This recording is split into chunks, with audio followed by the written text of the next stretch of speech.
What a trip it's been for the Pittsburgh Steelers, and not just across the Atlantic.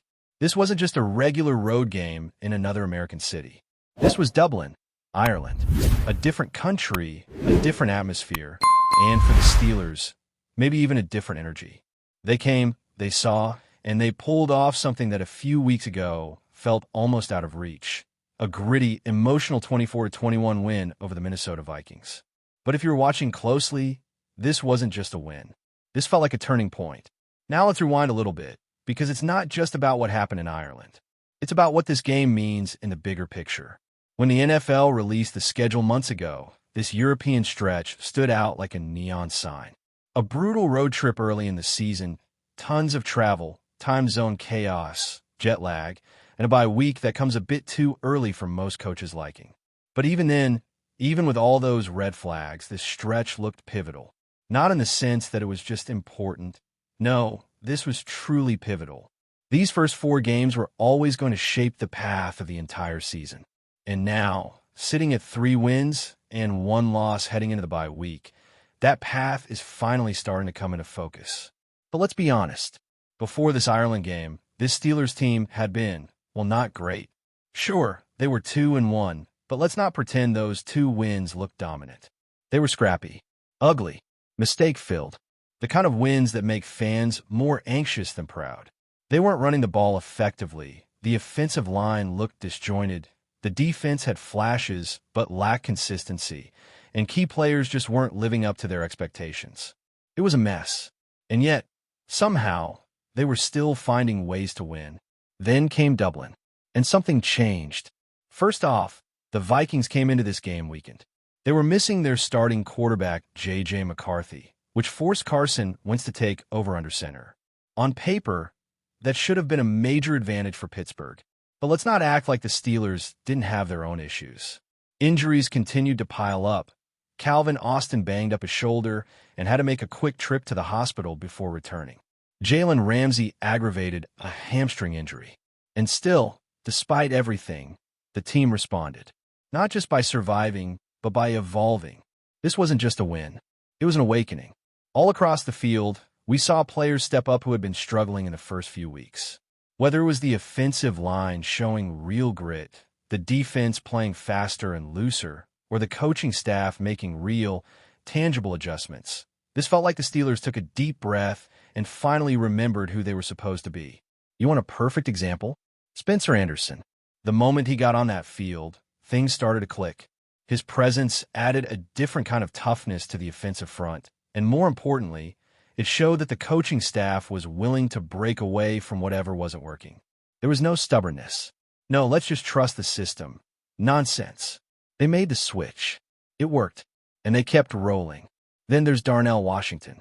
If you've been waiting to see more out of him, this game delivered. His usage went up, and he finally looked like the weapon fans have been hoping for since the offseason. The Steelers got aggressive. Defensively, they simplified the schemes, and the players responded immediately. One of the defenders even said after the game that the change made a huge difference. Instead of overthinking every movement, they were told to just go out and play football. And that's exactly what they did. Fast, instinctive, and confident. And maybe the biggest win of all, the mindset. Coming into a bye week at 3-1, with momentum, confidence, and a clearer sense of identity, changes everything. Players can now take a few days to fully disconnect, mentally reset, not just recover from injuries, but actually enjoy the process, the feeling of being part of a team that's building something, that's aiming for something bigger. Some of them already had plans. You could hear it in the locker room, not just lounging around or watching film.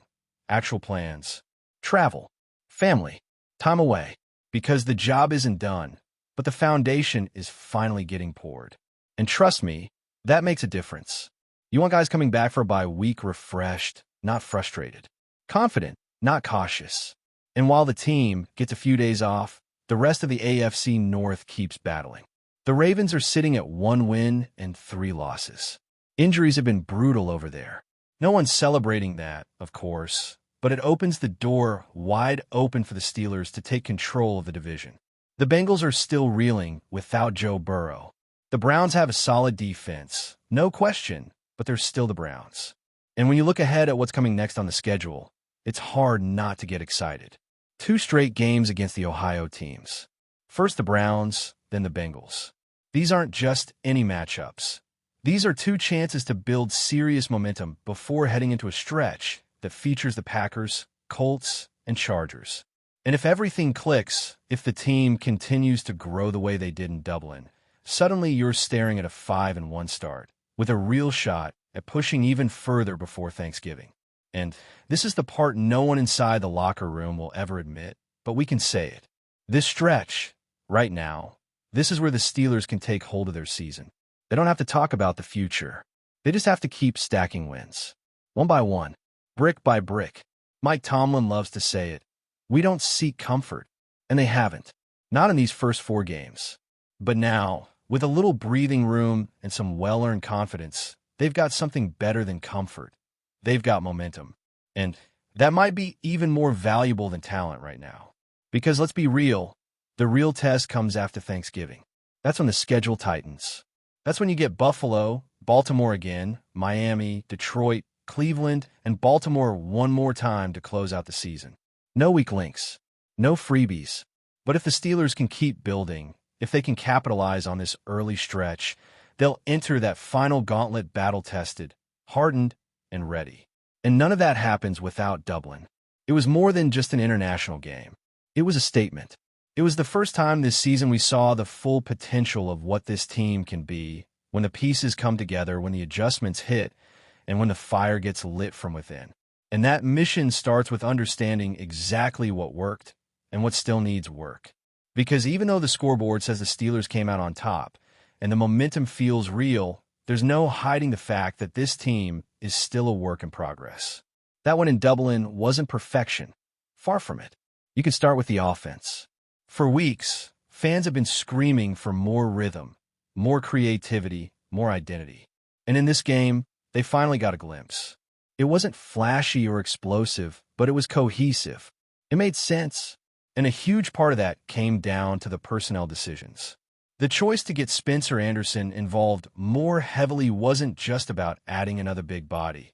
It was about committing to what's working, about building the offense around strength rather than forcing it to fit a system that wasn't clicking. That single move allowed the offensive line to settle down, and suddenly you saw better protection, better lanes for the run game, and most importantly, better execution. And then there's Darnell Washington. His role on Sunday was exactly what fans have been hoping for. More snaps, more involvement, and most importantly, more impact. The coaching staff clearly made the decision to lean on his size and blocking ability, and it paid off. He wasn't just out there running routes for the sake of it. He was contributing, helping move defenders, sealing the edge, and opening up lanes. And because of that, the offense found a new balance, one that hadn't really been there in the first 3 games. But that shift also came with some sacrifices. Guys like Pat Freiermuth and Jonnu Smith saw their snap counts drop significantly, and naturally, there were questions. Pat, in particular, didn't look too thrilled post-game. 15 snaps for a guy who's expected to be a central figure in the offense? That's hard to swallow. But when you zoom out, it starts to make sense. Neither Freiermuth nor Smith have exactly been dominant through the first month of the season.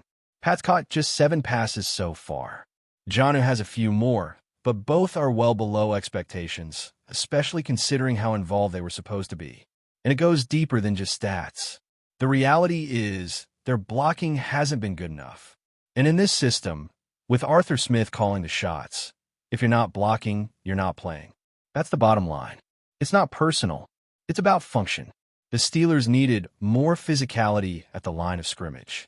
They needed to protect their quarterback. They needed to open up the run game. And the coaches clearly believed that Darnell and Spencer gave them a better shot at doing that than anyone else. That's not a knock on Freiermuth or Smith. It's just football. Right now, the team is building from the trenches outward. And you can see that philosophy extending to the wide receivers too. Ben Skowronek, who had kind of vanished since the season opener, suddenly popped back into the rotation.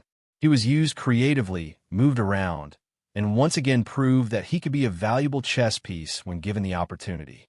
His snap count even surpassed both Freiermuth and Smith, not just on offense, but when you factor in special teams as well. And that says something. It says this coaching staff is watching, evaluating, and not afraid to make bold changes when things aren't working. Now, defensively, there was just as much to be excited about. The simplification of the game plan might sound like a small thing, but it made a world of difference. You could see it in how the players moved, quicker, more decisive, more aggressive. They weren't frozen trying to decipher alignments or overthinking zone coverages. They were playing ball, reacting, trusting their instincts, and it made them look faster, not just physically, but mentally. And when you combine that with smart rotation and better situational awareness, you get a defense that's no longer just relying on splash plays to survive. For once, it felt like the defense was controlling the pace of the game rather than just trying to hang on. The line got push. The linebackers filled gaps. The secondary tightened up. It wasn't perfect. Carson Wentz still found ways to move the chains, but it was better. And at this point in the season, better is all you can ask for. But let's not ignore the injuries. They're starting to add up. Calvin Austin's shoulder issue might be more serious than he's letting on.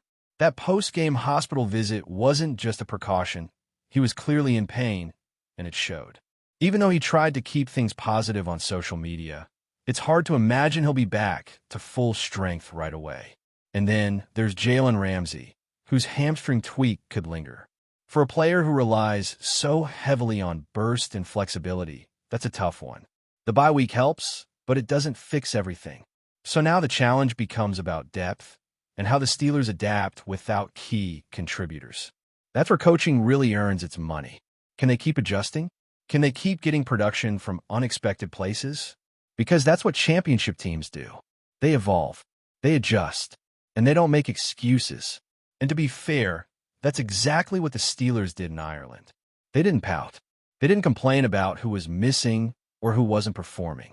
They just got better, on the fly, in a foreign country, against a team that, at least on paper, was supposed to be the toughest opponent yet. Now, as the bye week hits, the players get a well-earned break. A few days to step away from the grind. But the coaching staff, their work is just beginning. This is when self-scouting ramps up, when they take a hard look at what's working, what's failing, and where to go from here. Because the next stretch, as favorable as it might look, isn't automatic. The Browns have a real defense. The Bengals are unpredictable, and no one in the NFL stays down forever. These next few weeks aren't about style points. They're about stacking wins. Quietly, consistently, and without letting up. And that's where leadership has to shine. Not just from the coaching staff, but from inside the locker room. Guys like Cam Hayward, TJ Watt, and Minkah Fitzpatrick, they know what's at stake. They've been through the ups and downs. They've seen what happens when a team starts believing too soon. That can't happen here. Not now. Not when the opportunity is sitting right there, waiting to be seized. Because if this team can build on what it found in Dublin, if it can take that version of itself and keep refining it, then this season might turn into something special. Not just a surprise playoff run. Something more. Something sustainable. A team with a real identity, a real purpose, and a real shot. But before we dive in, don't forget to subscribe to Steelers Nation Central and hit the like button on this video. Your support helps us keep bringing you the latest updates on the Pittsburgh Steelers. And don't forget to share your thoughts on the news in the comments below. In a move that has sent shockwaves through the NFL world, the Pittsburgh Steelers have reportedly secured the services of Patrick Surtain II, the standout cornerback who has been turning heads since his breakout days in college. Sources close to the situation claim that the deal is done. And if true, this signing could instantly elevate the Steelers' secondary into one of the league's elite units. Surtain II, known for his impeccable coverage skills, physicality, and football IQ, has been one of the most coveted defensive backs in recent years. Rumors have been swirling for weeks about where he might land, with multiple teams reportedly vying for his signature. Now, whispers suggest that Pittsburgh has outmaneuvered the competition, landing a player who could be a game-changer for a unit that has struggled at times to keep up with the NFL's top aerial attacks. The Steelers fan base is buzzing with anticipation. Patrick Surtain II's arrival could mean a dramatic shift in the way opposing quarterbacks approach Pittsburgh, forcing them to rethink their game plans against a secondary that now boasts elite talent. Analysts are already speculating that this could be the piece that turns Pittsburgh into a defensive powerhouse, capable of shutting down even the most dynamic passing games in the league. Of course, this is still circulating in rumor territory. Official confirmation has yet to come, and the NFL offseason is always rife with twists and surprises. But insiders hint that Surtain II was drawn not only by the team's storied history, but also by the opportunity to anchor a secondary that is hungry for respect.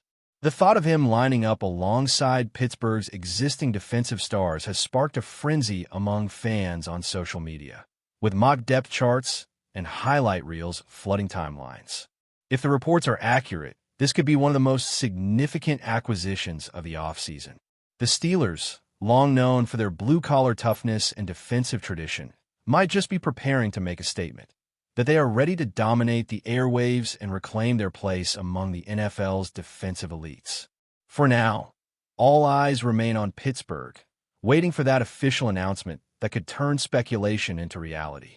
That's it for this update. If you enjoyed the video and want to keep receiving exclusive news about the Pittsburgh Steelers, make sure to subscribe to Steelers Nation Central and give this video a like. We always look forward to hearing your comments and opinions. See you in the next video.